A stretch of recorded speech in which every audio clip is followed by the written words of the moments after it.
Togo Info. Le Togo à votre portée. L'UFC va mal. Pourquoi vous dites L'UFC va très mal et je me demande qu'est-ce qui a pu arriver à ce parti politique qui a marqué toute l'histoire, la grande partie de l'histoire politique du Togo. C'est-à-dire que aujourd'hui on se rend compte que J-Chris Olympio n'est pas arrivé à refonder ce parti. J-Chris Olympio n'est pas arrivé avec ces personnes qui sont autour de lui. Je voudrais citer Isaac Chiakpe, je voudrais citer Romao, je voudrais citer les André Johnson, je voudrais citer Dr Ekwe Gada, je voudrais citer Christelle Petit.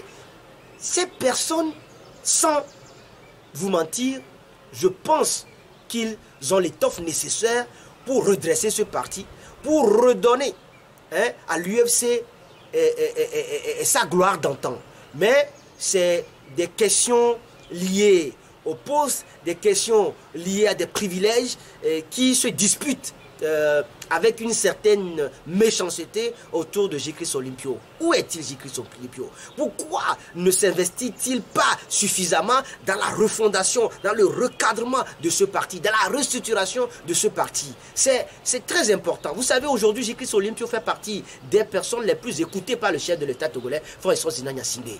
À telle taille de sa responsabilité politique à l'échelle nationale, il serait important de voir également son parti politique se mettre à la même hauteur. C'est par cette seule manière qu'on pourrait voir UFC redorer son blason et aller de l'avant. Mais aujourd'hui, on assiste à des guerres, on assiste à des guerres intestines au sein du parti, ce qui fait que tout ce qui arrivera sur l'UFC aujourd'hui viendra de manière belle, parce qu'il n'y a pas de réorganisation, il n'y a pas de structuration de ce parti, alors que ce parti est très écouté par Faure Gnassingbé, ou du moins son président national, J-Chris Olympio, est très écouté par Faure Gnassingbé.